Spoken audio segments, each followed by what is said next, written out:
This morning I'd like to show you this Bible. It's the Allan New Revised Standard Version Bible, the Classic Reference Edition with the Apocrypha in black highland goatskin. For short, we'll call it the Allan NRSV1. I have it here in a stack with two other Bibles, just to give you a sense for dimensions. So right underneath it is the Allan ESV1, the English Standard Version Classic Reference Edition. And as you can see, the NRSV is a bit larger. If you look at the text blocks, they're really quite close in size, both width and height. You'll notice immediately the difference in the edges. We'll talk about that a bit later. Then if you're in the market for an NRSV Bible, the other high-end Bible you can get is this Cambridge in goatskin. Mine, of course, is a hardback, but the text block should be the same. And as you can see, the Cambridge is a wider text block and about the same height. Just to let you take a look at the box quickly here. It's a two-piece box. The top drops over the bottom, and it has these little indents for the thumb. It's a very sturdy box. The Bible we're reviewing today, the Allan NRSV, including the yap here at the ends, is 9 7/8 inches tall. Look at that beautiful grain.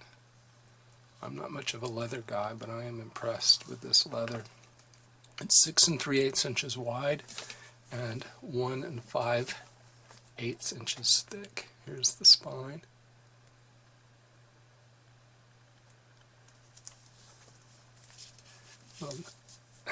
Omit any suspense, and we'll go right inside and let you take a look at the layout. It has two text columns. Each column is about 51 millimeters wide. I count about 42 characters per line, and as many as 53 lines per page. So on a page where there are no notes at the bottom and there are no headings in the text, you can see 53 lines. The center column here is 12 millimeters wide. The page dimensions are 218 millimeters tall. That's 8 and 58 100ths inches tall. 145 millimeters wide, that's 5.7 inches wide. The characters, I think, are neither very, very thin, like you would say in one of the Schuyler Bibles, the Quintels or the Canterbury, nor are they very, very bold, like you would find, say, in a turquoise. They're somewhere in the middle. The margins at the top, as I measure them, they are about 20 millimeters. So from the top of this capital D, I include the titles at the top of the page in the top margin. And in the bottom, from the bottom of the lowest line there in the text, so from one of these descenders, say there on the P, to the bottom is about 11 millimeters. The inner margin can be as much as 12 millimeters, and the outer margin is 16 to 18. I find that it varies a bit. The font in the text, when I compare it to Times New Roman, I find that it's just over 8.5 points. It's advertised to be 9. Now the line height is quite generous, it seems to me, and when I measure it, I get 3.5 millimeters, which equates to 10 points. So you have essentially what's about, in terms of the capital letters there, about an 8.5 point font and 10 points of line spacing. So it's aesthetically appealing to me. It's an easy read. There are larger, bold verse numbers at the beginning of a paragraph, smaller raised numbers inside the paragraph. The text is line matched, and it's pretty easy to see anywhere you look. The line from the previous page is lined up with the line on this page. There are references, as you see in the center column. They are in column order, which means They start up here on the left, and then they run down this column, and then they start at the top of the next column. So the references that apply up here to this portion of the text will be down here in the middle of the center column. There are translation notes at the bottom of the page. Those notes are in a font that's just under 7.5 points. The paper sheet thickness is 37.8 micrometers. So using my guesstimate technique, I guesstimated it to be 34.5 GSM. It is advertised at 36 GSM. My error then is about 4.2%, I think. It is a fairly matte surface. There's a little waxiness to it, but not so much as to be disturbing. Paper is white with a hint of yellow, so when I compare it to a sheet of typing paper, it's a little bit yellower than the typing paper. There is show-through, but I do not see it to be a problem here. Take a look at the print non-uniformity. It's noticeable. It occurs frequently in this Bible.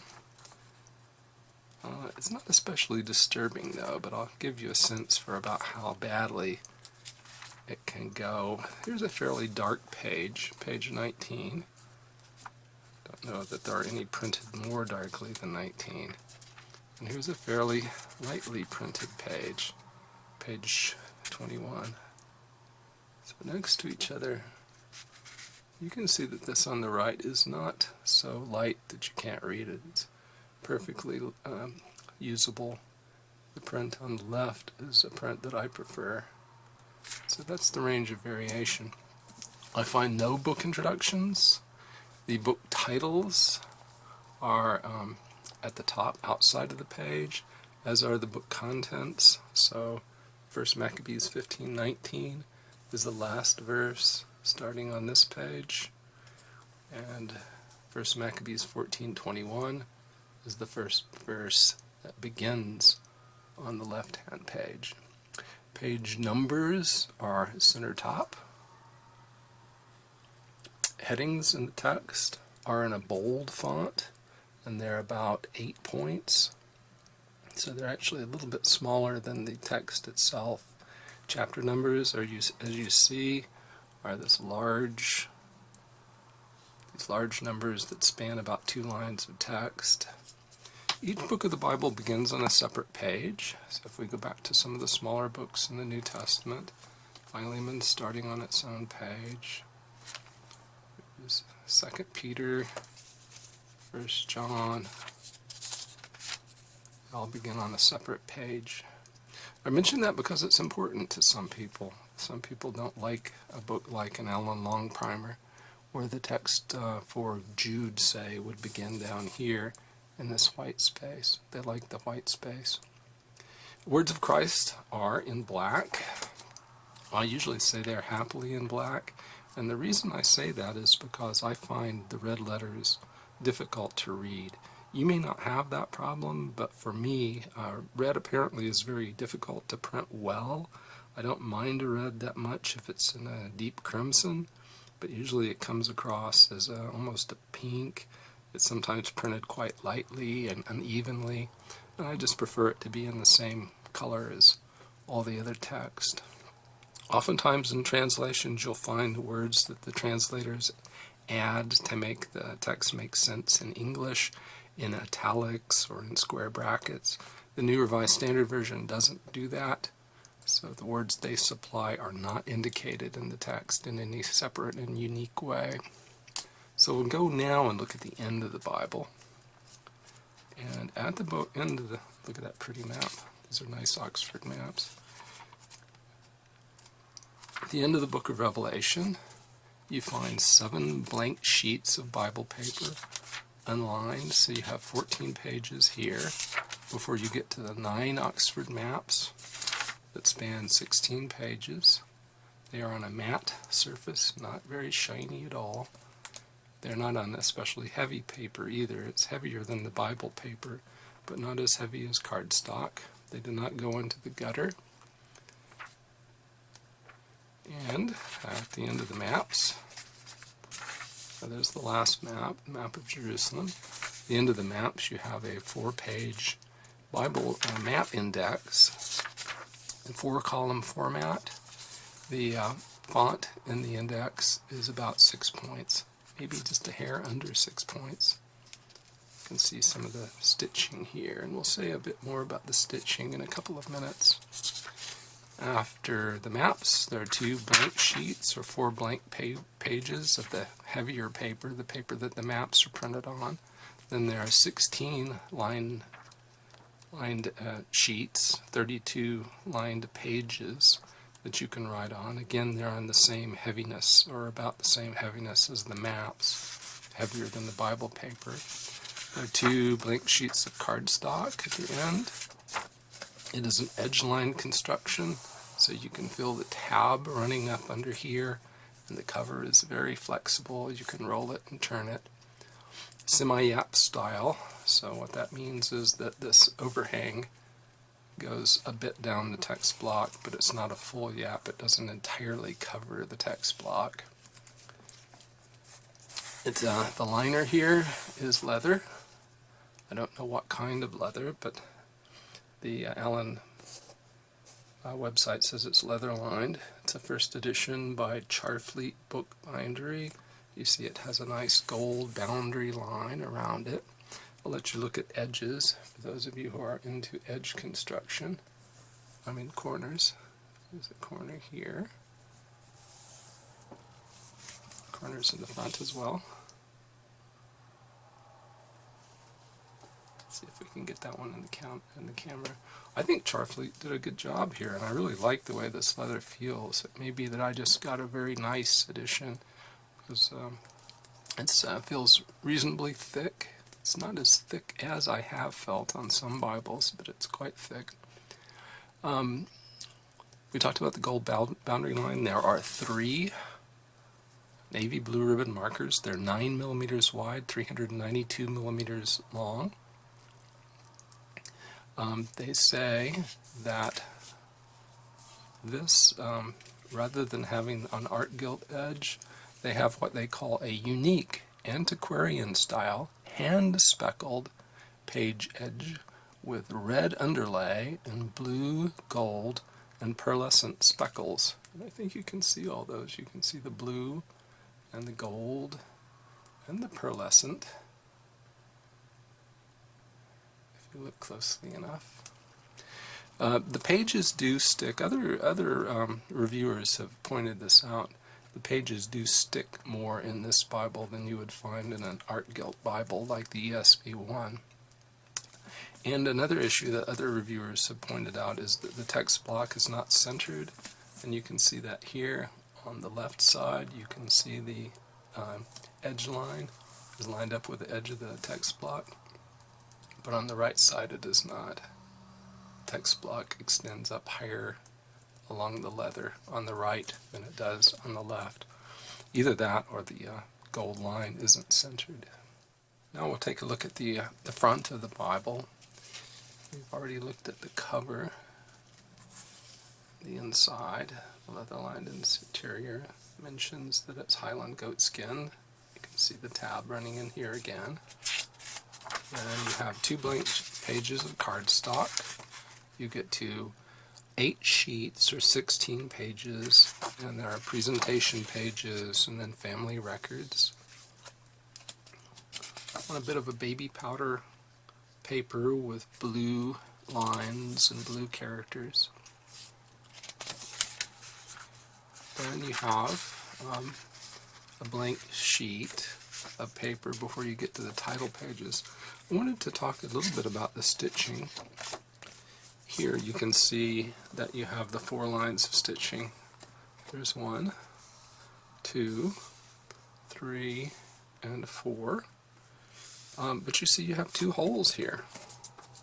So I got this one from Evangelical Bible, and I sent them an email and asked them about that, and apparently they contacted Allan, and Allan says that this was the intention, that they intended all along to have only the 4 lines of stitching, but somehow they punctured the paper in 2 additional places.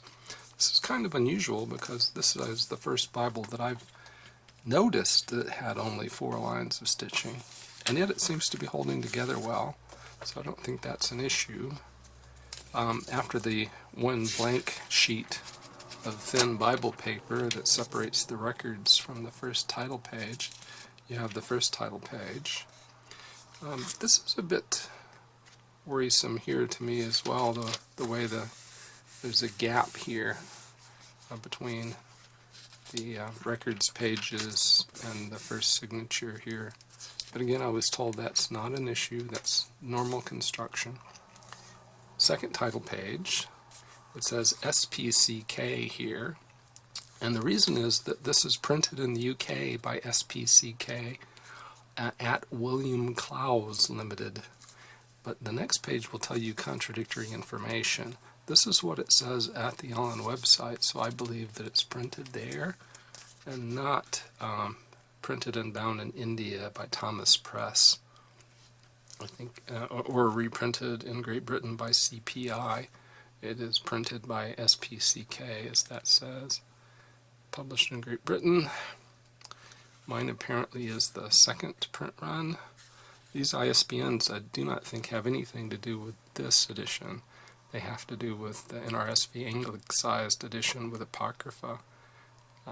That is this text block, but those are not ISBNs for this particular Bible. Table of contents here, and you will see that the Old Testament books, the Deuterocanonical books, and the New Testament books are all numbered separately.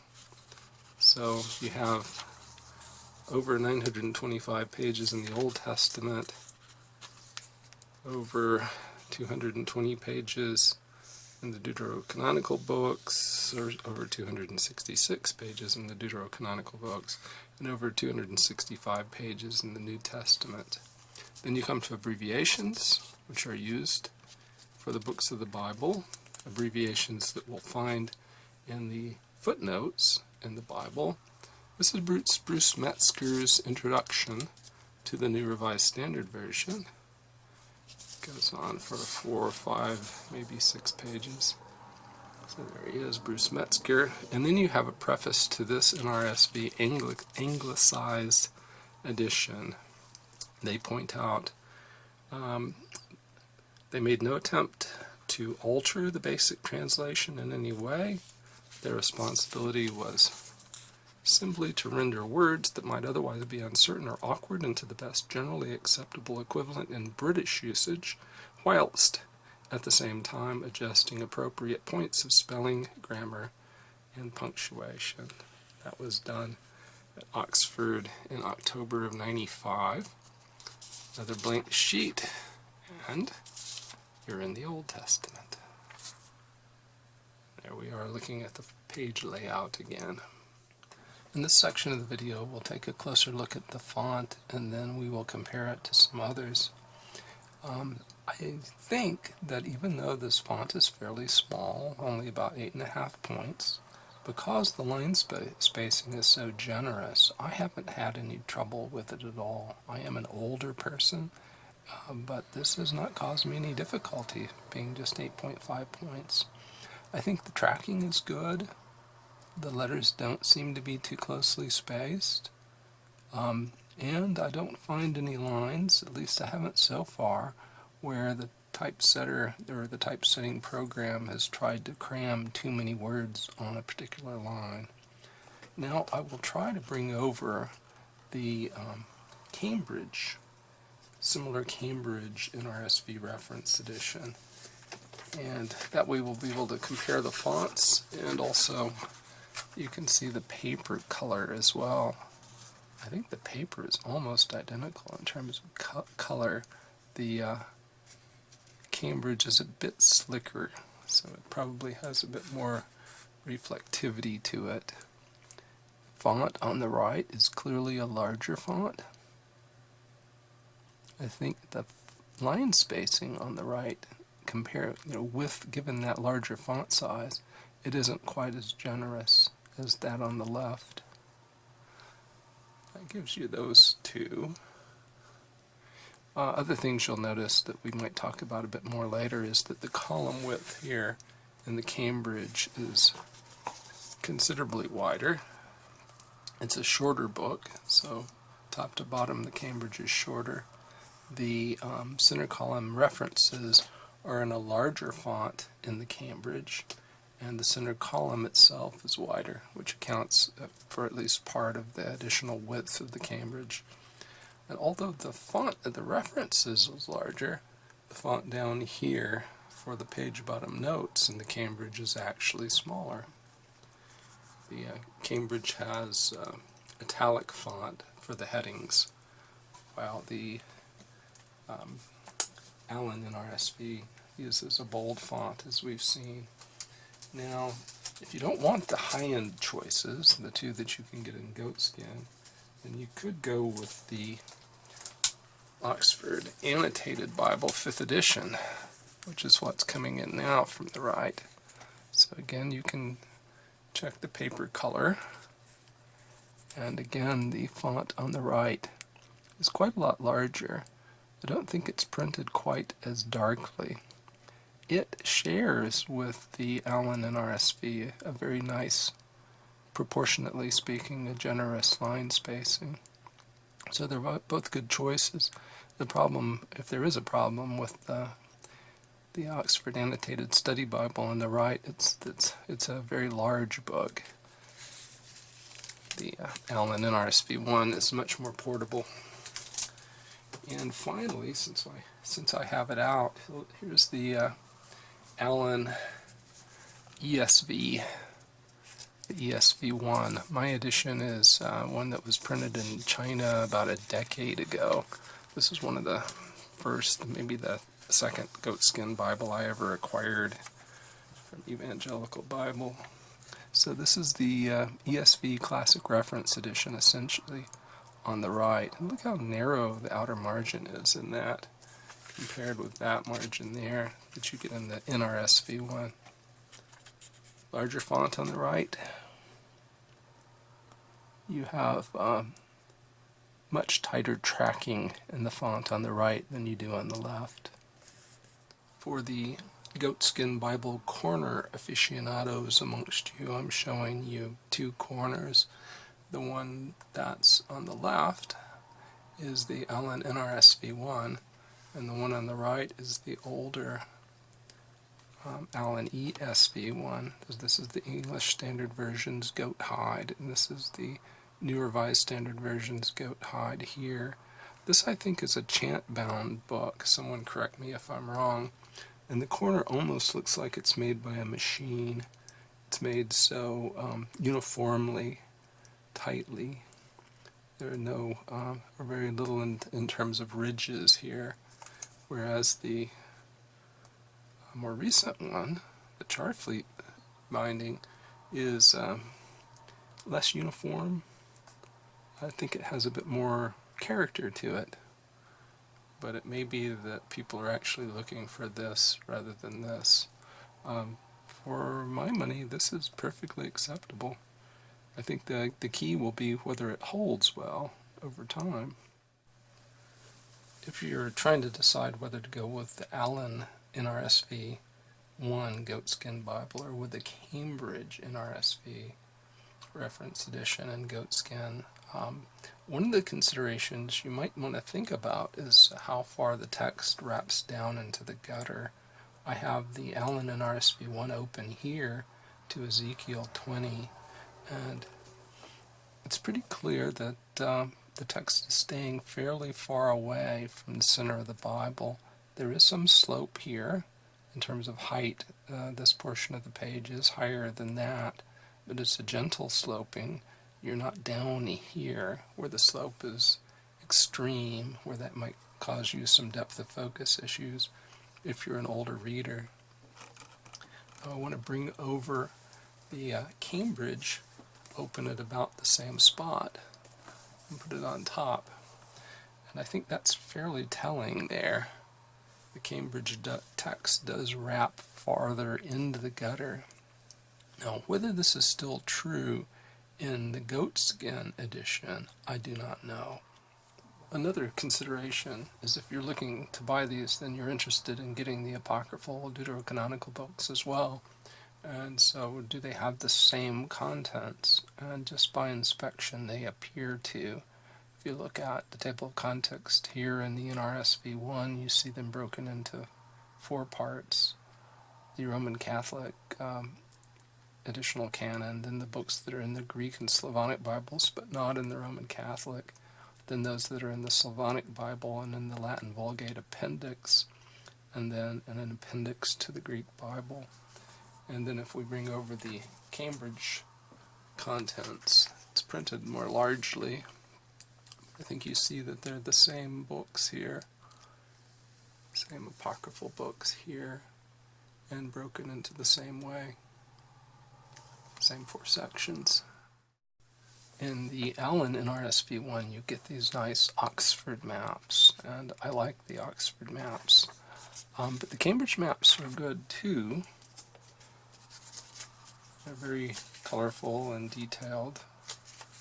I prefer the Oxford ones, but here's a look at the Cambridge ones, just to give you a sense, a reference point. And then in the Cambridge maps are a bit slicker too. They're on glossier paper.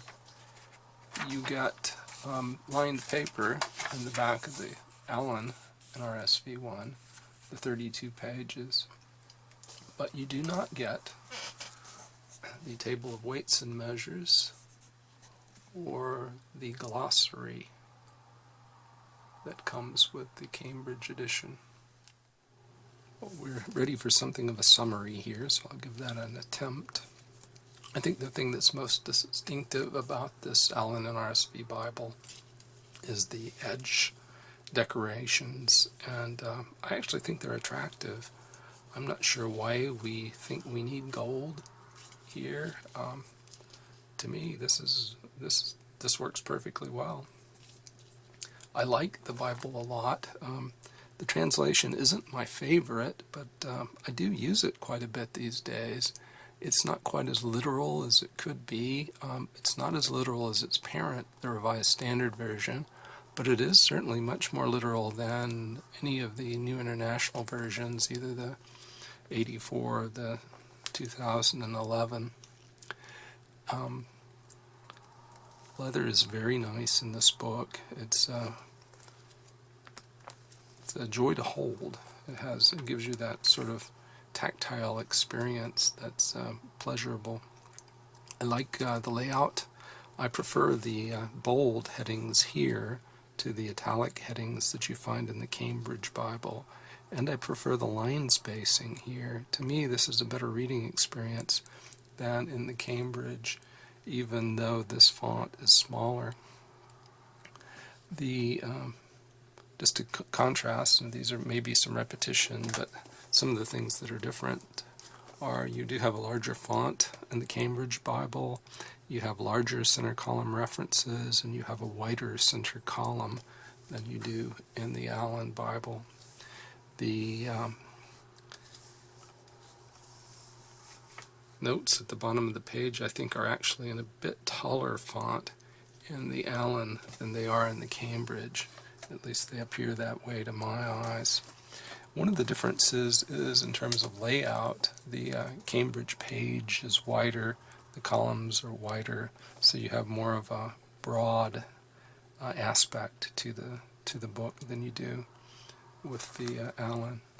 Another difference is, and we've just mentioned this a few minutes ago, but just to reiterate, it appears to me anyway that the Allan has less of a problem in terms of the text falling away into the gutter than the Cambridge Bible does. All in all, I think this is an excellent choice for the New Revised Standard Version. I think whether you would go with this for a goatskin or with the Cambridge will be up to your tastes. To me, this I think is a preferable choice, although I don't know for sure because I do not own the Cambridge book in goatskin. Well, thanks very much for watching. I hope you've enjoyed this video, and if you have, remember to hit the like button, and if you haven't already done so, please subscribe. Thank you for your time.